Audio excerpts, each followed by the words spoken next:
Heavyweight boxing fans, what's the deal?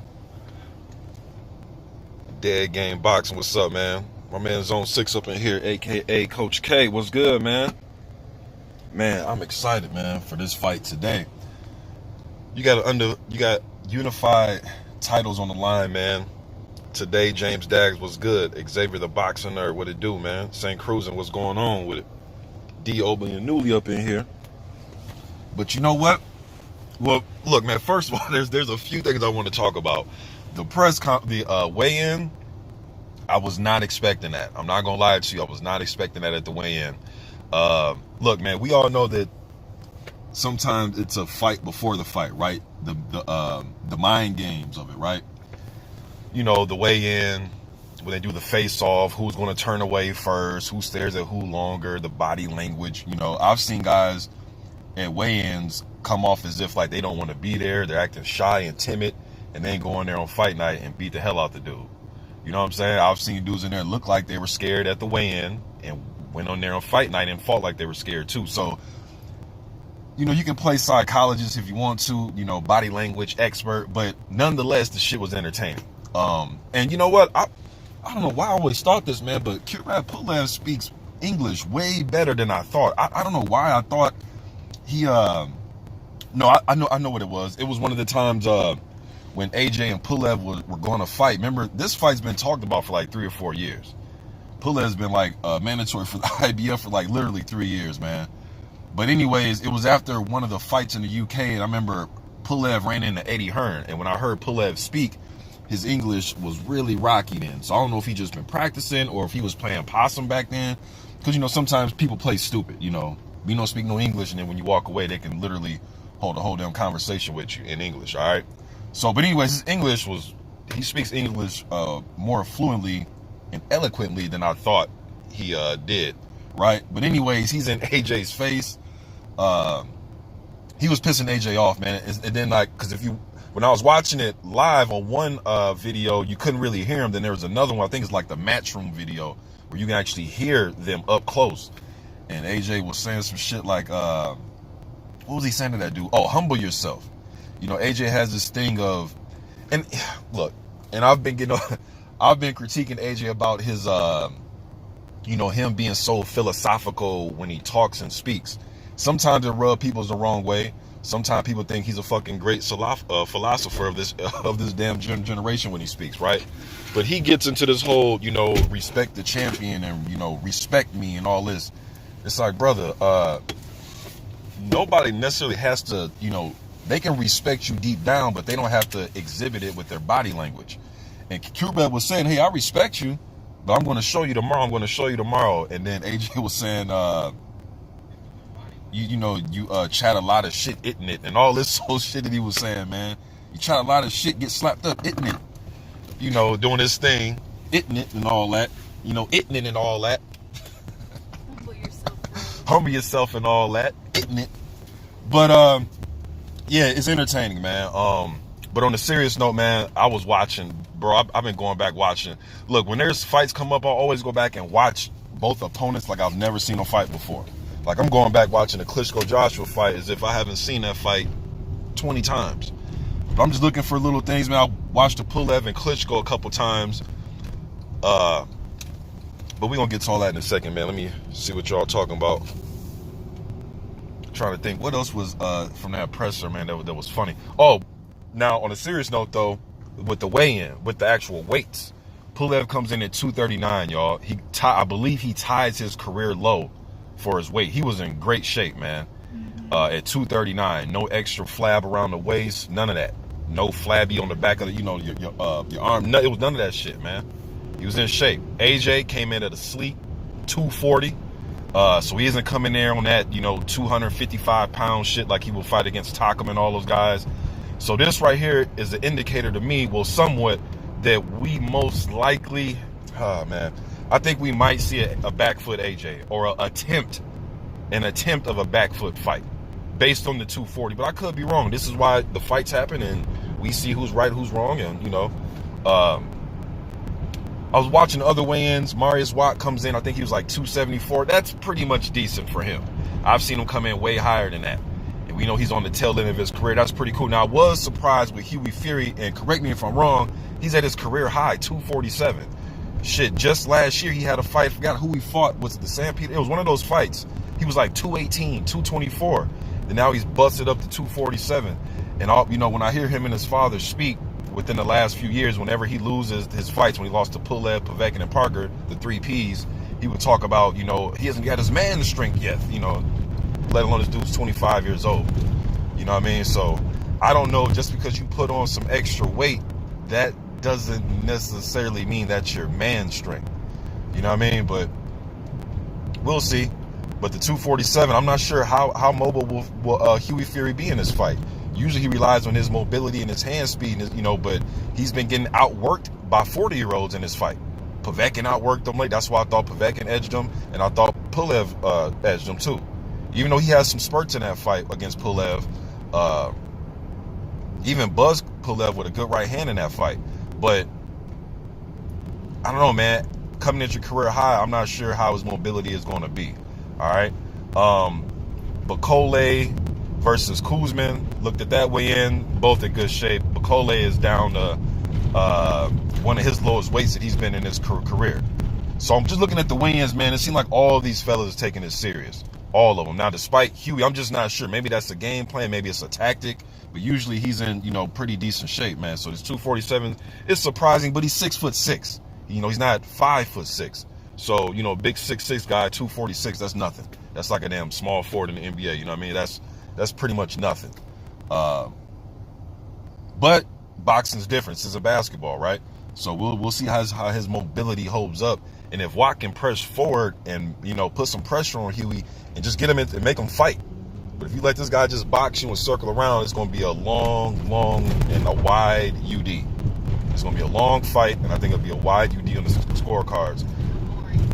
And some of you be saying, like my wife said, some of you saying, man, this shit's boring. I turned from that shit when that was on. It might be one of them type fights. If you're not a purist of the sport and you like that type of shit, I think this may be a bore fest, because sometimes Watt, he'll go high guard, let you get off a trillion punches, then he'll come out his high guard trying to chase you down. And if Huey Fury's the type of guy, about time you try to chase him down, he's up out of there. You know, he done stole the safe and ran already. So, trying to think before I get you guys' comments. Cassius Chaney is fighting also today. He's fighting Southpaw Jason Bergman. I know Bergman, some of you probably remember him from when he fought Joseph Parker. So I want to see Chaney win, man. I just want to see him move, you know, get him it's time to get him like a fringe, I know, like something like a fringe contender to face, or maybe a fellow up and coming guy. I know some fans believe in, oh, you know, let guys stay undefeated forever before they have to fight. Nah, sometimes you know, you fight on the come up sometimes. Everything isn't, look, man, everything isn't going to be built and marinated to have a damn, you know, Frazier versus Ali moment or Tyson versus Spinks. Everybody's not going to meet undefeated, you know what I'm saying, for the heavyweight title. That's just like make believe sometimes, y'all. That's not set aside for everyone. There's a select few to get to do that. So I like when guys are fighting on the come up. Shit, if you lose, go back to the drawing board and keep fighting.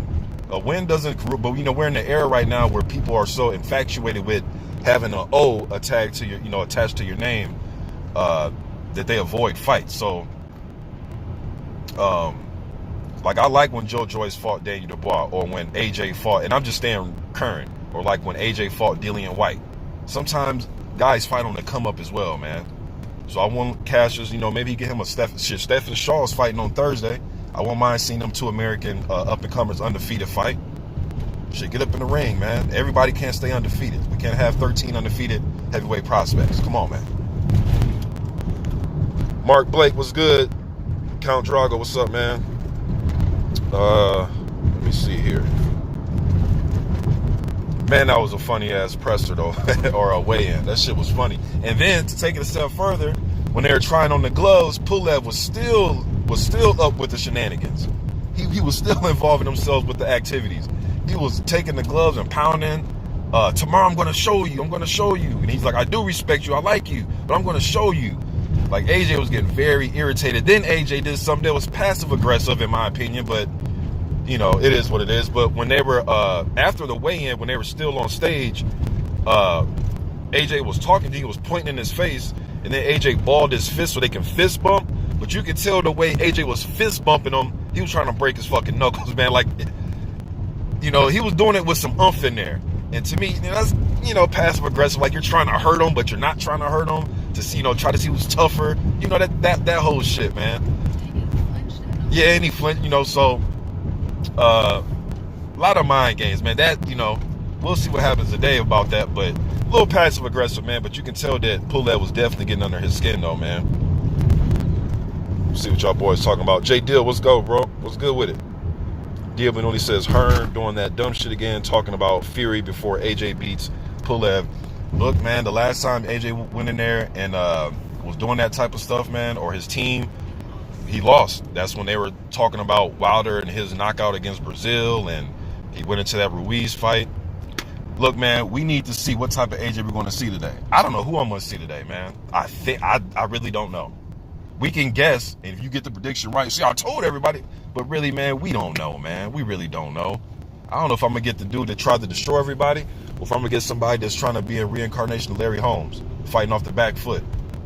But Larry Woods, don't get it twisted, though. Larry Woods stand and fight. But I'm just saying, though, man, is he going to be AJ, a.k.a. Tyrell Biggs out here? You know, back foot flurries and all that? Or is he going to step forward and put pressure on Pulev? But we know AJ sits down and wants to trade. That's when he's most vulnerable. He's exciting and vulnerable. That's the package that I like. When you're exciting and vulnerable. Now, I ain't talking about no fanboy shit where my guy never gets hit, he doesn't get hurt, he doesn't lose. Nah, fuck the fanboy talk. Vulnerable and excitement, all in one. Fans' dream. Let me see. Worry Tabori, what's good, man? He says, Ruiz clown at the AJ weigh-in. God of War says, what's up, Mr. Box? What it do, man? Count Drago, he says, this Pulev's lightest weight. I believe so. If it's not, it's damn... I think it is, bro. I think he weighed 239 one other time. I believe so, but it's either tied for his career lowest or it's one of his two lowest weights. J Dill says, Zone up in here. Yeah, hey, Zone, man, you might... Does everybody remember you as Zone 6, Coach K? Because I ain't gonna lie to you, man. When I first seen you, like a few weeks ago when you started coming back, I was like, who the fuck is Coach K? Then I clicked on it because, you know, you approached the chat like we met before. And I was like, I've never heard of a Coach K. It's like, oh, this is fucking Zone 6. Lawrence Williams, what's up, man? St. Cruiser says, Joshua's chin always makes it fascinating. Yes. Yes, and you're definitely right. You're definitely right, man. And will he get rattled on the inside with Pulev when Pulev decides to fight dirty? When Pulev decides to put you in the headlock and put his forearm under your chin and lean his weight on you and hit you on a break and all that dirty type stuff. Because sometimes that flusters and it rattles AJ. AJ sometimes takes that as, you know, he'll look at the ref. How dare you? You know, yeah, how dare you? You know, we're honor amongst, you know, pugilists. You know how AJ talk, man.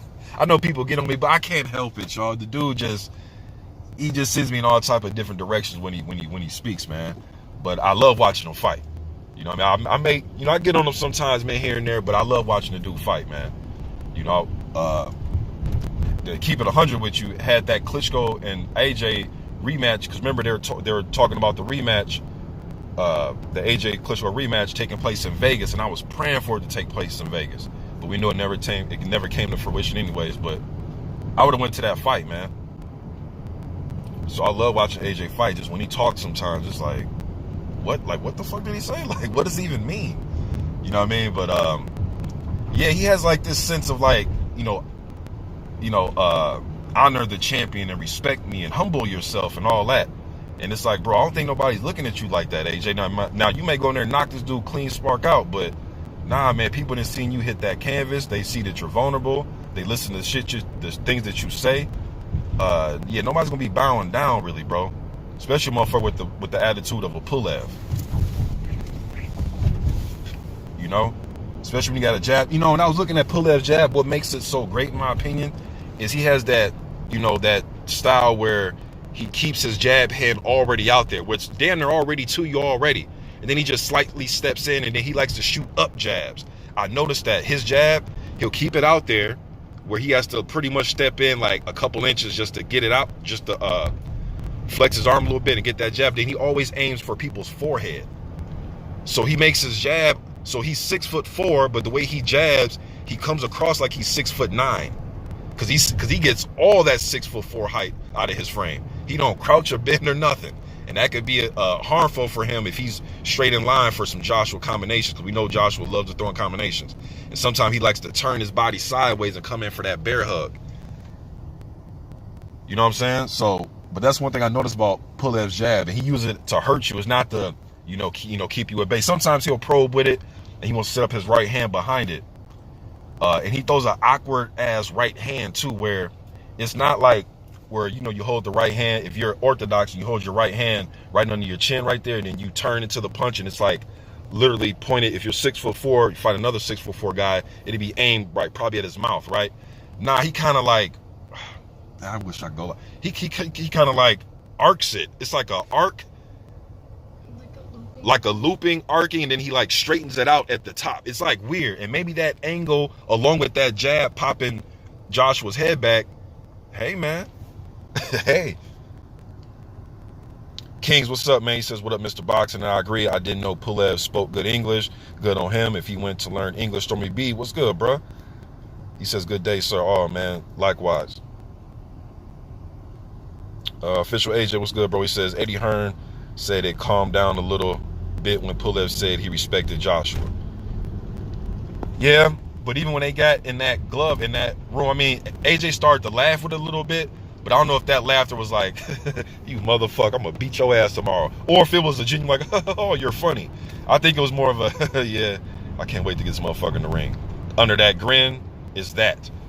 And people gotta forget, man, look, I know that's under AJ's psyche. That other version, that motherfucker, I'm gonna knock you out. Yeah, all that smiling and corporate and, eat your vitamins and, all that Hulk Hogan type shit. Yeah, okay, I get why you get it. I get why you do it for the sponsors. But there's still that, that lion that, you right on my cage, motherfucker, I'm gonna try to knock you out. It's still there. But when it comes out and he's in an exchange and he's trying to let leather go and he gets caught in between punches, shit can go out the window. J Dill says AJ sounded like Luke Kane and MK11. Fistiana, good morning. St. Cruz says no one respects AJ's chin. Exactly. James Dag says Pulev is selling the fight. Yeah, yes, he did. I haven't seen nobody this animated with him since White. Hey, look, now before I get to the rest of the comments, yo, man, I went back and I was even watching old interviews too, and I was watching. It was when AJ in Brazil. This shit was funny to me, man. It was when AJ and Brazil had, when they go out to the UK and they meet at that little garden, the shit outside. When everybody, before they fight AJ, they meet in that little thing outside. Is that outside of the Hearns compound? I don't know, but they meet outside, right? And Brazil was just talking under his breath, man, and AJ just stepped to him nice and calm and looked at him up and down. Like he was getting pressed by a gang member or something. Like, looked at him like, we got a problem? In Brazil, he just checked him. He checked his ass right then and there, and then when they went to the gloves were off and all that episode they did, man, he had him tamed. So AJ sometime, and like when you don't fall for that, he don't like that. He wants you to respect him at all times and be classy and all that type of stuff. It was just funny to look in Brazil's face when AJ said that to him.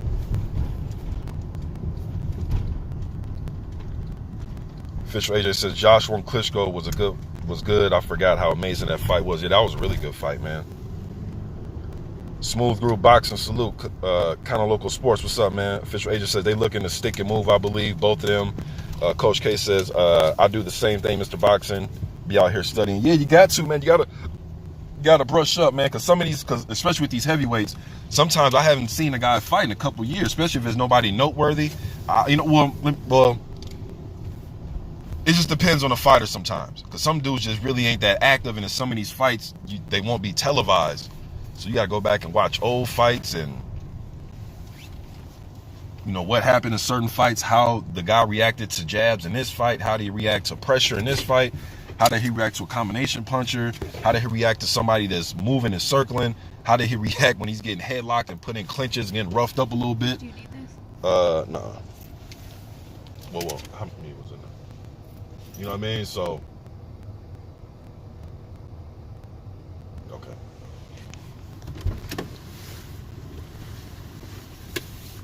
Coach K says, J Dill, he's talking J Dill, my man. God of War says Pulev will pull all the dirty tricks in the book. AJ needs to watch out. He definitely will. King says the days of 245 Joshua, or the days of 245 plus Joshua are gone, in my opinion. I think he understands all the muscle wasn't good. For me, it doesn't indicate he'll back foot. Yeah, because just because his weight's one way, his mindset could be different. So I can see that. But you know, is this a fighter, man? This thing's like, man, you know, I don't really like getting hit on the chin. I don't really like that shit. I think I'm gonna just use his back foot, you know, and just stick and move like this, because this way, you know, I won't be in line to get hit with nothing. I don't know if he's thinking like that, you know, but I know that game plan, even if he is to try tonight, is not, you know, written in stone that it's going to work. The dynamics are different. Andy Ruiz has a much shorter reach than Pulev, although you don't need a super long reach to out jab somebody, right? I've seen Mike Tyson early in his career out jab guys before he got to him and started with his famous combinations on the inside. You know, he had a really good jab, but what I'm saying is Pulev has a better jab than Andy, and I think he'll be able to touch Joshua the way that Ruiz wasn't able to, because AJ was moving on him. Pulev can take one step and really just touch him with just taking one step forward and touch him, because Andy was coming up just short with a lot of his punches, just short. It was just short a lot of times during that fight. So it wasn't like he was just missing by a mile every single punch. He was coming up just short sometimes. And when he did land, you guys cannot tell me that you wasn't sitting there like kind of nervous, waiting to see how AJ will react to getting hit. That whole fight, I'm like, ooh, how's he going to stand up to that one? Ooh, how's he going to stand up to that punch? Ooh, they're in the clinch. Is he rattled? Ooh. The whole fight was like that for me.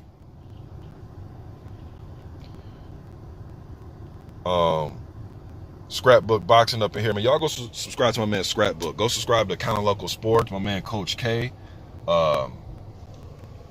Stormy B, man. Everybody up in here, man. I know I'm missing somebody, but go subscribe to them brothers, man.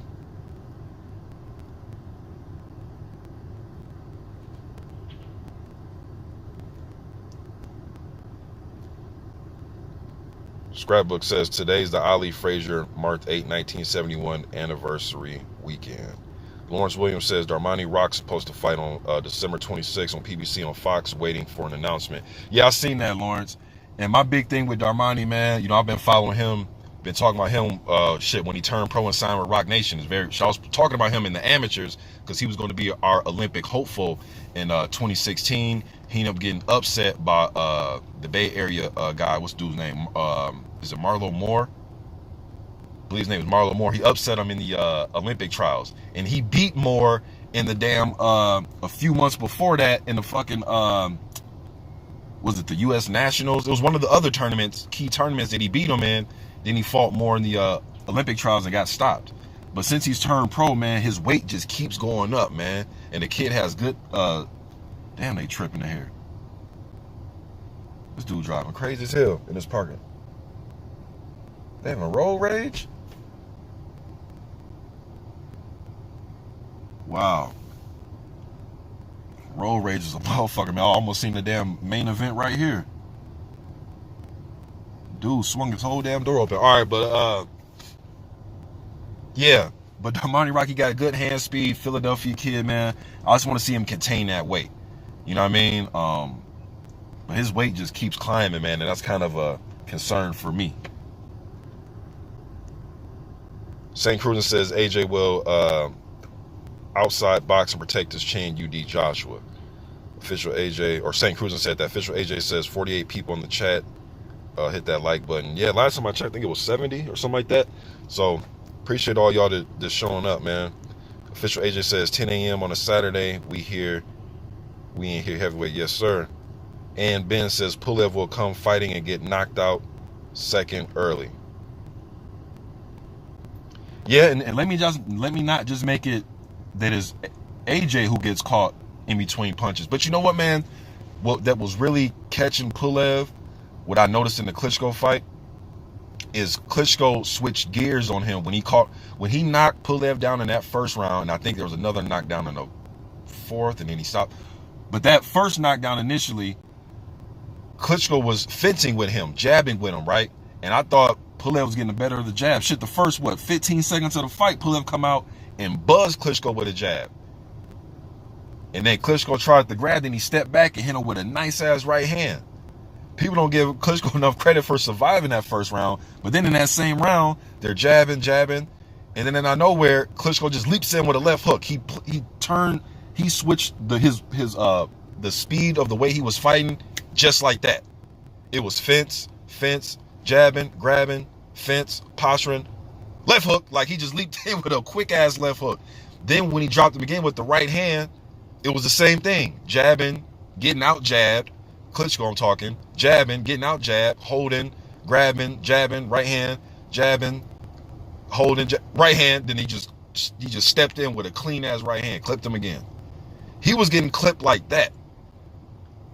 And AJ's a pretty fast puncher, but he's not like that Cobra strike where it's like an in and out where he's leaping in with lead power shots. He doesn't really punch like that. He don't switch his gears up like that. He don't drop his hands down. Well, he did it against Povetkin a little bit and Takum when he was trying to, was it Parker, where he dropped his hands and tried to stick and move. But we know that's not AJ. But that is Klitschko. And Klitschko, he'll come out there with that arms halfway already extended to you look, the way Pulev fights, or rather I should say the way Klitschko inspired Pulev and a lot of these Eastern European guys to fight, right? He's using that style. And then he'll drop his hands on you. That's what I'm saying. Vladimir used to give guys different looks sometimes to confuse you. And then he'll dart in with lead shots. People never get, I don't know, man, I thought Vladimir had one of the best left hooks. I'm not saying it was better than Joe Frazier's or Tommy Morrison or Tua or Mike Tyson. You know what I mean? But it was a damn good left hook. Damn good. Especially for a big, tall guy, man. For the big, tall heavyweights like that. Let me see.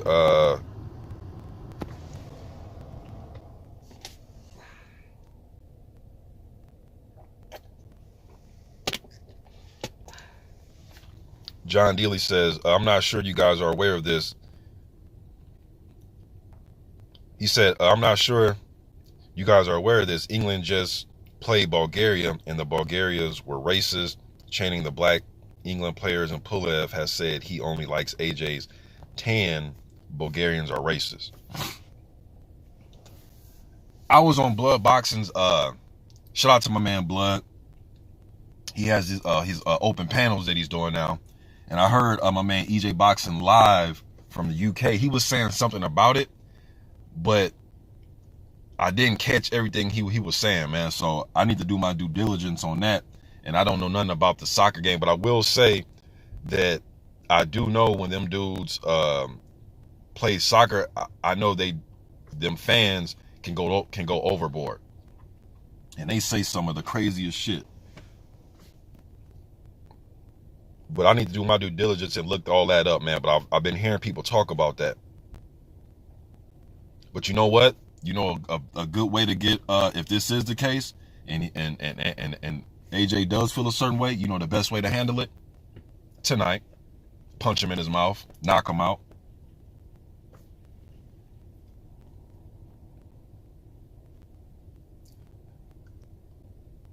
As Clayton up in here. Intangible boxing news. As Clayton says, if Joshua doesn't mention Fury, he's ducking. If he talks about Fury, he's not focused on Pulev. If he's making the same mistakes as he did with Ruiz.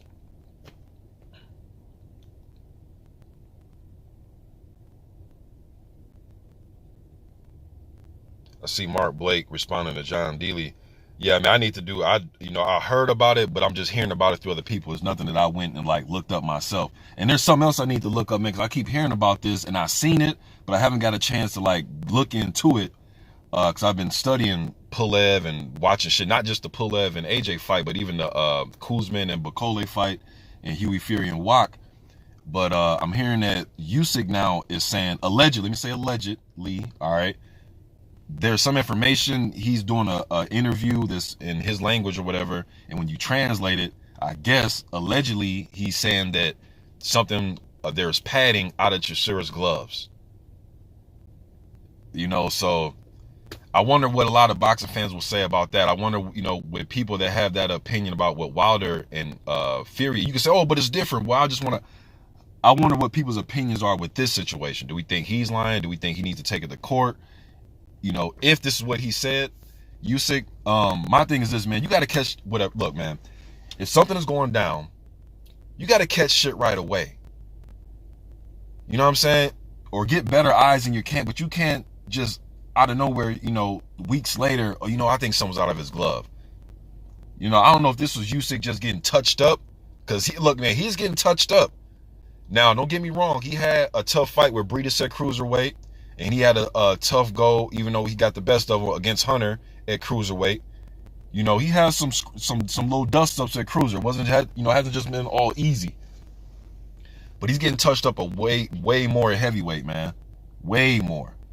So I don't know if this is like he's playing mind games with himself, thinking like, man, how the fuck is slow Chisora even hit me that much? Or, you know, how am I not getting away? Or, you know, why does it? This dude doesn't have power like that. I don't know if he just not giving Chisora enough credit from being a thudding puncher that can walk you down and put pressure on you, and he was doing it. Now I heard that Usyk's left hand was hurt. That's another rumor that I heard. But again, this is just, I'm hearing it from different people, and I see, like, I haven't clicked on the video. I just seen it. So after all this is over, man, I'm gonna go and look all that shit up and see, man. But really, I mean, you won the fight. The fight's over with. But if you feel like you've been cheated, you gotta say, you gotta take this shit to court, man. We just can't say it. Now, boxing is dirty as fuck, and I don't put nothing past no fighters. None of them. American, it don't matter who it is, man. Russia, none of them. Anything is possible when it comes to cheating. You know, so, but again, I need some proof. It just can't because you said it. That is not going to hold up in court. But I guess it's up to the fan, to, you know, for you just to make the decision yourself, man. But yeah, that was crazy. I wasn't expecting to hear that from Usyk. Again, allegedly. All right. Ike Eugen says AJ straight 9 on Pulev, knockout in the 6th. I got AJ in a shaky fight, knocking out Pulev in between probably 8 or 9. But it's going to be shaky. Intangible Boxing News says, Kubrat Pulev gets his head taken off early. I feel Pulev has a poor defense against left hands. His feet are rather slow and his upper body is stagnant. Yes, it's stagnant. It's dormant. You know what I'm saying? But if some of you look at Pulev as like a top 10 type of heavyweight, my question would be, and I know styles make fights, but when's the last time we seen AJ go in there and steamroll a top 10 heavyweight? He didn't steamroll Povetkin. He didn't steamroll Parker. When he fought Dillian White at the time they fought him, even though he didn't steamroll him either, he wasn't a top 10.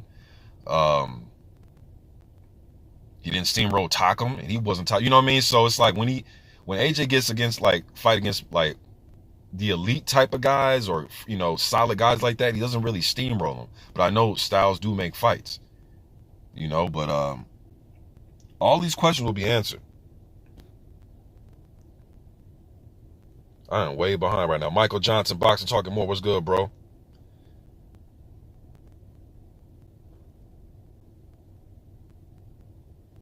Man, I am way out. Whoa. Look, I'm going to get all the way down here, man, because I'm way behind right now.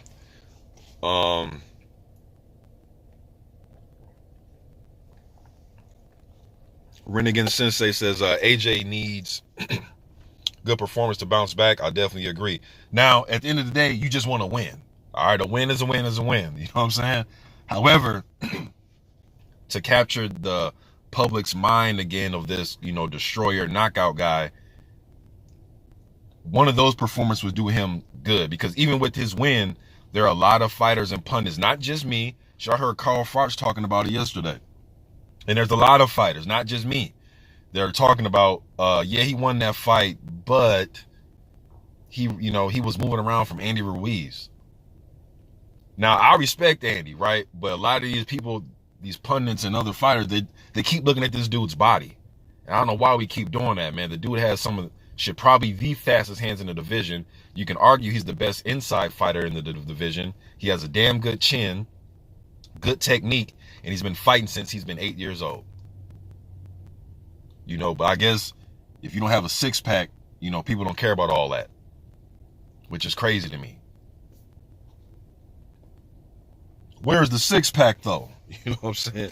And I understand a big gut pretty much indicates that you're not in shape, but it's different for different fighters, though, man. Everything doesn't apply to every fighter.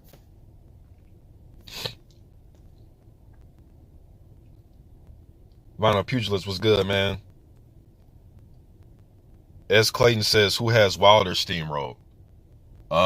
Shit. I'm trying to think here. Who did he steamroll? Did I remember? The second Stavern fight. As Clayton, bro, you listen to me long enough, man. You've heard me say that, or maybe you're talking to somebody in the chat, bro, but you've heard me say many times, man, Wilder was losing every round up until he knocked the dude out. You know what I'm saying? Damn, I thought Wilder lost the first 4 rounds against Gerald Washington. Damn, I thought Spilka was winning the fight 4-3-1 going into the 9th before he got the NyQuil treatment. You've heard, so besides like some early opponents, and from what I can remember, the Dominic Brazil Brazil and Stavern. Now I'm really thinking about it. Should he steamroll Brazil and steamroll Stavern? So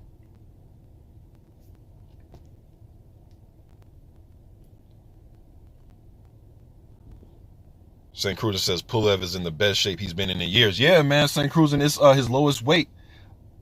It's either the lowest weight he's been in, or maybe his lowest weight was 238. But either way, though, man, it's one of his top 3 lowest weights of his career.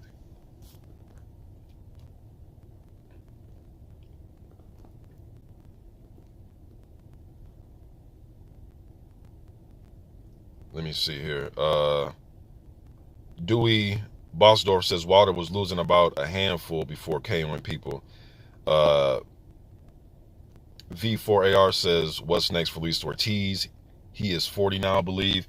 Well, he just fought last month. He fought Alexander Flores.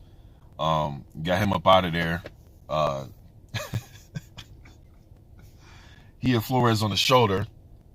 Flores didn't want no more.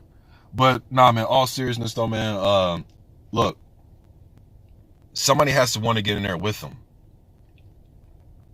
Somebody has to want to get in there with him, man. I know he's 78 years old, and he's 99 years old and all that. Okay, cool, but just get in there with him, just beat his ass then. And then you'll have Luis Ortiz on your resume. And then you can say, hey man, the only people that beat Luis Ortiz is me and Wilder.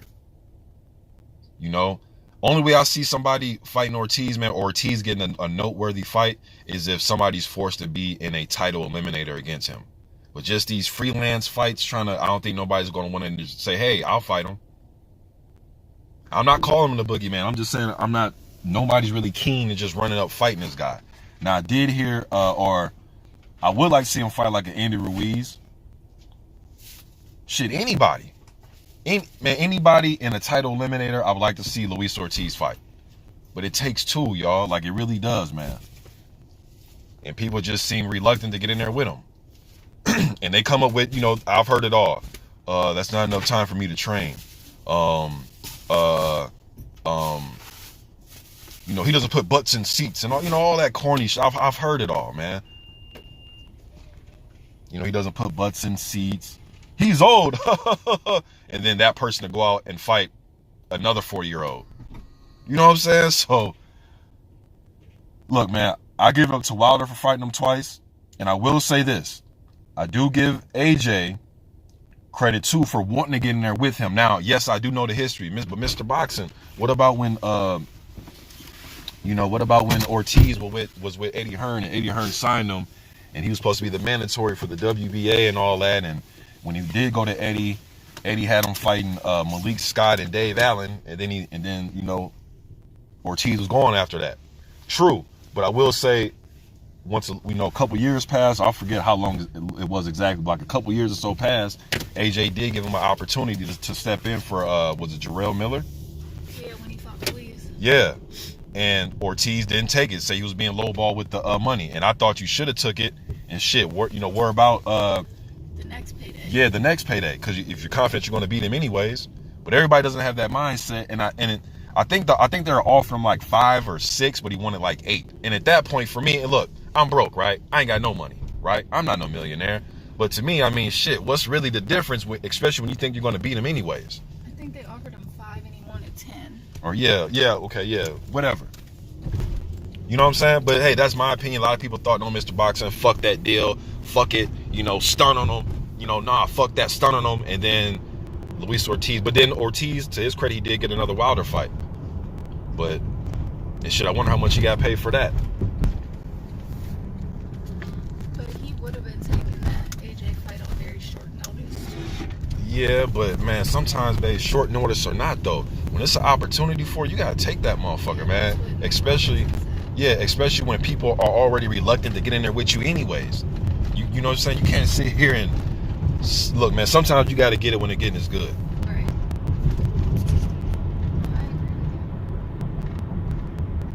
Tone Bangles, what's up, bro? He says they are aging Ortiz out.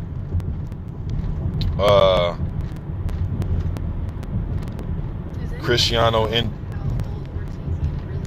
no, people think they list them at 40, but with Cuban fighters, when they come over, they lie about their age, and they're usually off about anywhere from fucking 3 to 7 years. But I don't know. But even with the first time I saw Ortiz, he looked a little older than what. Well, no, because the first time I actually saw Ortiz fight, he had blonde hair. Hey, y'all remember when Luis Ortiz had blonde hair? Some people don't even know that. Or Luis Ortiz early in his career used to have blonde hair. He would have fights outside and shit, like at the horse track or some shit. I think like in Florida.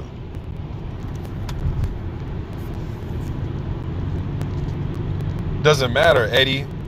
They rate him high. See, look, man, in my opinion, once you're rated in like top 5s and people recognize you as top 5, all that who he beat him. Fuck who he beat him. So then you can say, yeah, okay, but I beat him though. You know what I'm saying? So the whole who he beat thing, and I understand you're probably talking to somebody else, maybe you're talking to me, but man, I scrap all that. Once they start rating you high, it's somebody's job to beat you now because you're rated high.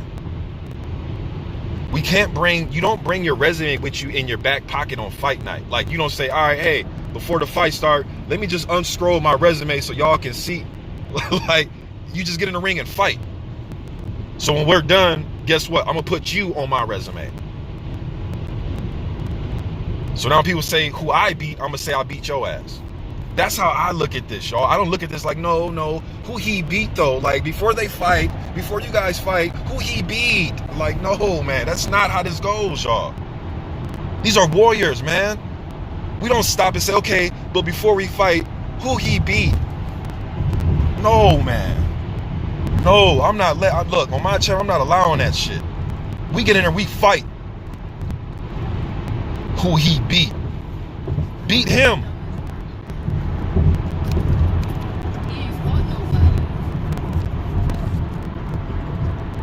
I don't like that diva shit, man. Well, I'm not going to, beat him first and then I'll fight you first. Like, man, what the fuck, man?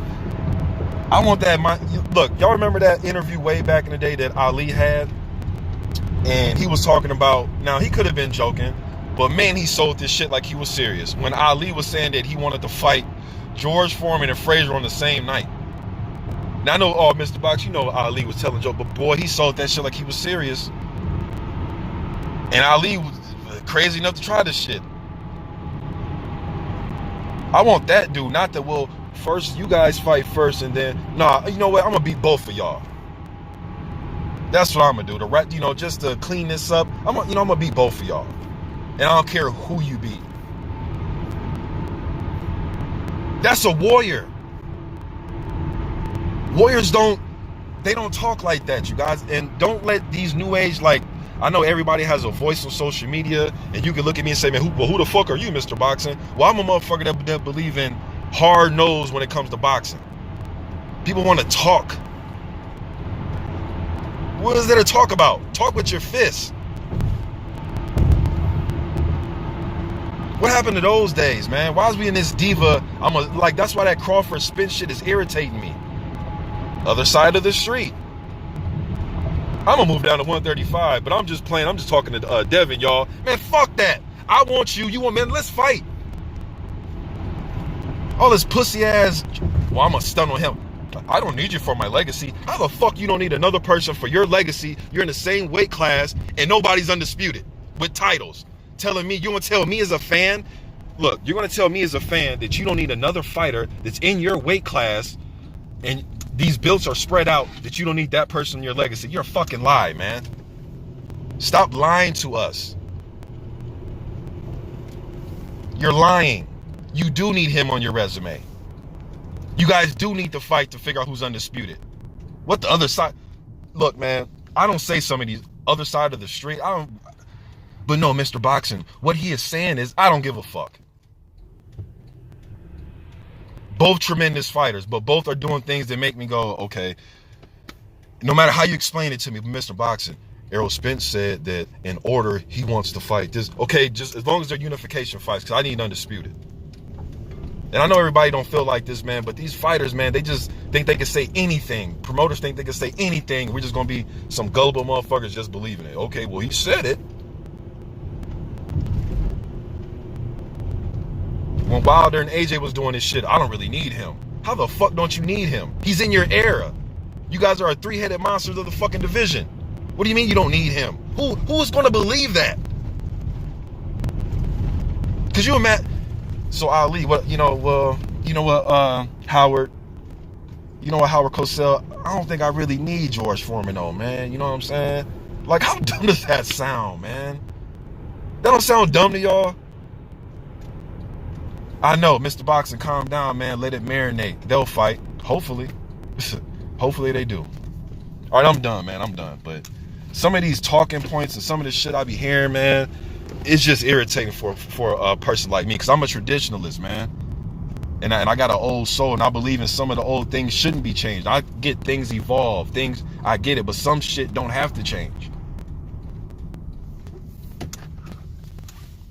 They're just promoting the fight, Mr. Boxer. Well, promote it in a better way than where it seems like you're indicating that you're not going to fight the dude. Promote it in a way where it's like, damn, he want that fight. Not the, damn, I don't think he want that fight. Like, that's what it seems like to me, man.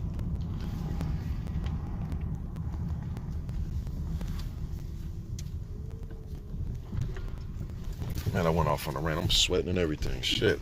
Hold on, y'all. Let me take a drink out this motherfucker. Hold on, man. Sheesh.